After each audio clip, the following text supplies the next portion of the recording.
I'm Griff Robodanger, and in this video, I'm going to take a well-known horror movie, A Nightmare on Elm Street, and let a computer rewrite the story. This is Scary Stories.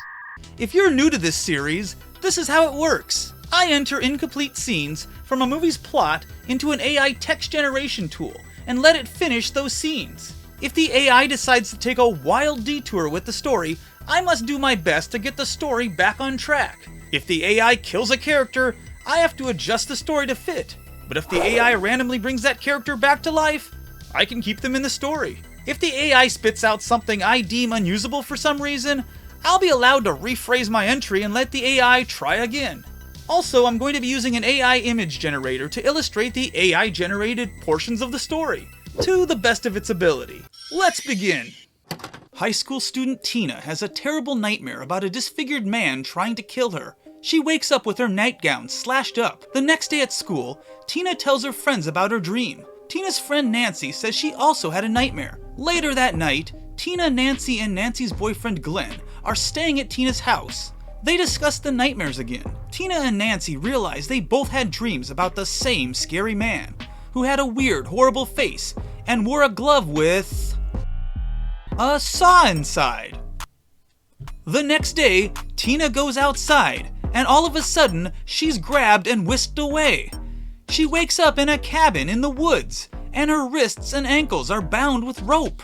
The man from her dream, is sitting in the room next door. She immediately starts screaming. He yells back, "Shut up, bitch," before laughing sinisterly. I mean, it's Freddy, give me a break. Tina realizes she's having another nightmare. Tina manages to break out of the ropes and leave the cabin, and suddenly she's back in the alley behind her house. She hears a noise and turns around. The man with the burnt face is coming down the alley, except he has impossibly long legs and is wearing a backpack. I mean, that could have been so much more inappropriate.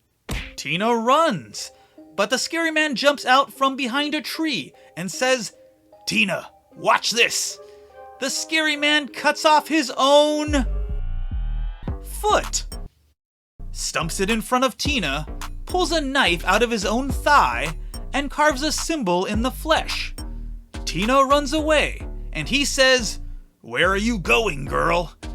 And she yells, You. He sees the tattoo on her shoulder and flees. That must be one ugly-ass tattoo if Freddy is scared of it. Tina returns to the bedroom, where her boyfriend Rod is sleeping. The scary man grabs Tina when she gets into bed, and she realizes she is still dreaming. The scary man and Tina struggle under the sheets, waking Rod. Rod pulls away the sheets, but he can't see the scary man. Rod is shocked when he sees an invisible force tear open Tina's shirt and start to cut her skin. Oh, that's predictable. Tina tries to escape, but the blood-soaked bed sheets are the only thing keeping the scary man out. Rod remembers his training as a Boy Scout and uses the age-old methods of hiding and fighting to try to escape. Yep, that good old Boy Scout training of kicking someone's ass. Rod grabs his sleeping bag, lies it down under the covers, and tells Tina to go to sleep. The scary man knocks out Rod and drags Tina out of the bedroom. Tina, think I'm gonna double down, realizes he's outside, and she wakes up. He tells her that he won't hurt her and offers her money. Tina asks if she can have a little time with Rod. The scary man says Rod is under his control and must wait until he is awakened. He warns Tina not to touch Rod or he will never be able to speak again. The scary man takes Tina into an alley and tries to kill her. Tina fights back and pushes the triple down man into a sewer drain. The man pulls her into the drain as well, but he falls down and gets stuck. The only way Tina can get out of the sewer is to crawl through the sewer drain. She manages to pull herself up and manages to push the scary man out of the drain. Why? Tina flees to Rod's house. Rod helps her up and tells her that he saw nothing. Okay, I think I need to move things along here.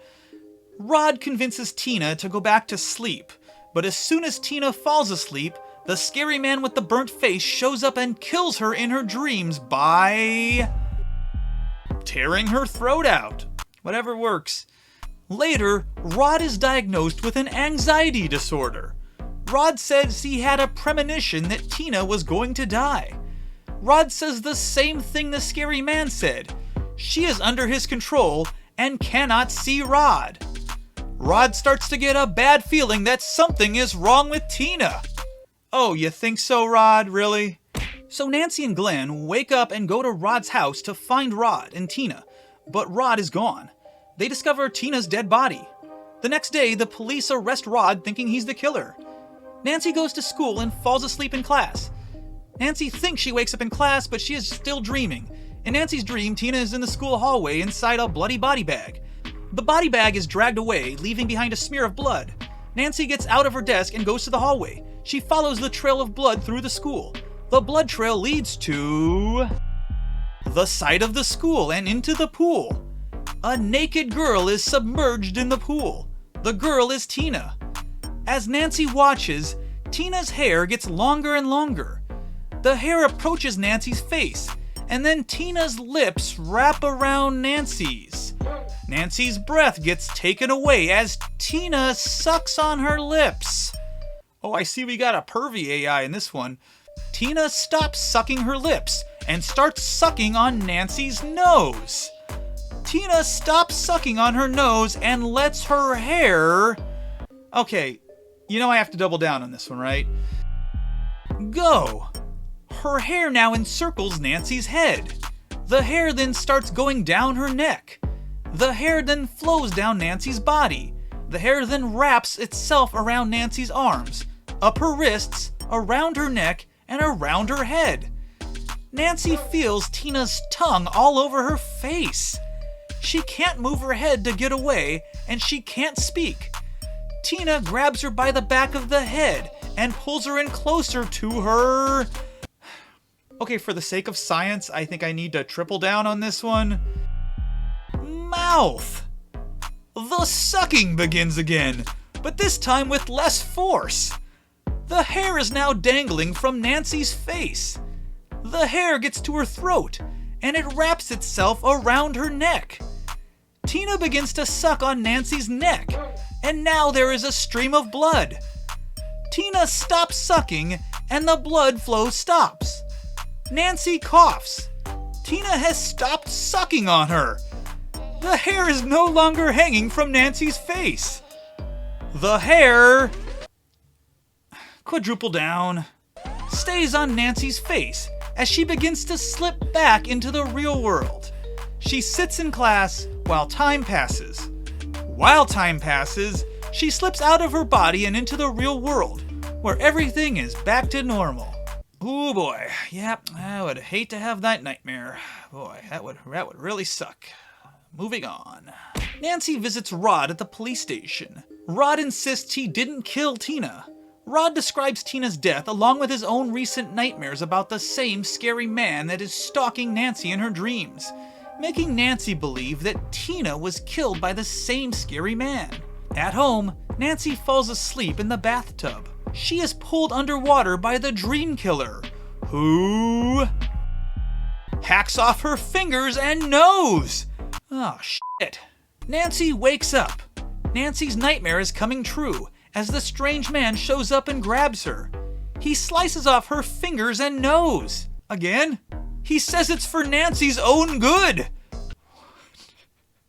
Nancy is rushed to the hospital, where they manage to surgically reattach her fingers and nose.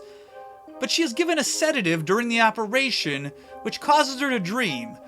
In her dream, she goes to the jail, where she witnesses the dream killer murder Rod by smashing his head in with a rock.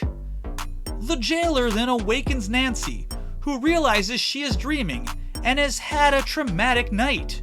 So is the jailer at the hospital? Nancy tells the dream killer he should cut his hair to cover up his injury. When he laughs and tells her he doesn't have time to change, She turns and runs from him in her dream. The dream killer chases her, and Nancy nearly drowns in the pool.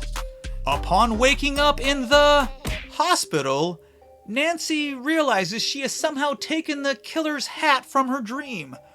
There's a name written in the hat, Fred Krueger. Nancy tries to tell her mom that Fred Krueger is the man who killed Rod and Tina, but her mom doesn't believe her. Nancy's mom tells Nancy, Fred Krueger can't be after you, Nancy. He's worm-eating dead on some prison farm in southwestern Pennsylvania. That's very specific. Later, Nancy comes home to find metal bars have been installed on every window of the house. Inside the house, Nancy's mom takes Nancy to the basement so she can tell Nancy the truth about Freddy. Nancy's mom takes Freddy's saw glove out of the furnace. She explains to Nancy that years ago the parents of Elm Street got together and killed Freddy, burning him alive because he killed their son. Yeah, pretty close.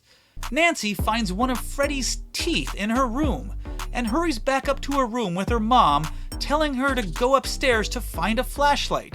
She's back in her bedroom when Freddy appears in the closet. He pulls her leg off and tries to strangle her. When he stops choking her, he realizes he is facing up instead of down. He tries to force himself on her, but Freddy is stopped when Nancy sticks her bleeding leg stump into the furnace, the pain of the burn waking her from the nightmare. When she wakes up, her leg is still missing, but the burn has cauterized her wound. She realizes Glenn may be in danger, so she attempts to call him to warn him. But Freddy answers instead with a sinister cackle, telling Nancy, "I'm your dream." That's kinda dumb.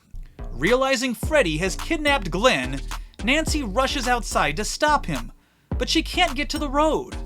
When Freddy grabs her, Nancy tells him she's in too much fun. What does that mean? Freddy appears horrified and wraps his hands around her throat, choking her.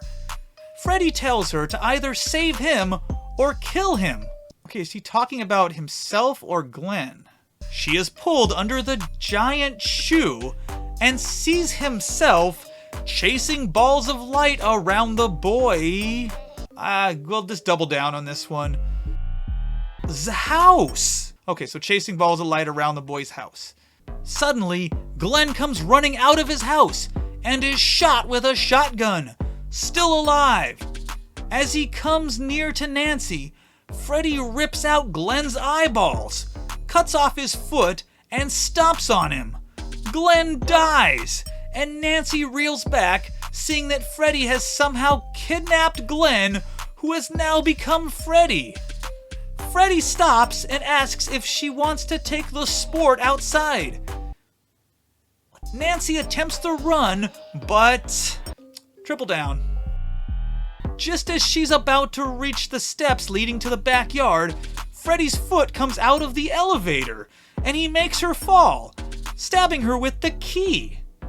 Freddy's attempt to kill Nancy ends in her being impaled through the stomach.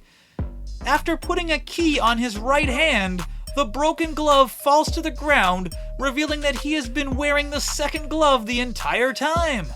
Freddy then... let's run it one more time. Jumps out of the elevator and grabs Freddy's eye. He is shot by Nancy as he lands on the ground. As Nancy runs from the scene of her own death, blood drips onto her jumpsuit, which causes Freddy to scream and fall into an infinite chasm.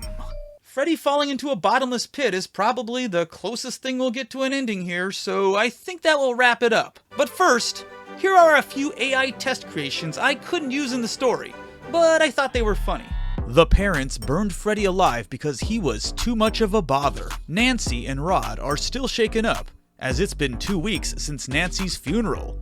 Nancy confronts Rod about why he wanted Rod to have Tina killed. Nancy makes it out of the tub alive, but is drenched. Nancy's mom also tells Nancy that Freddy is still alive, and that the window she saw in the basement was her daughter. Rod asks Nancy if she knows anything about the man from Nancy's dreams, but Nancy reveals she doesn't know anyone by that name. Thanks for watching. If you enjoyed this video, hit that like button and let me know what movies you'd like to see done in the future. And if you're new here, check out this other stuff and consider subscribing. And until next time, later, Danger Seekers.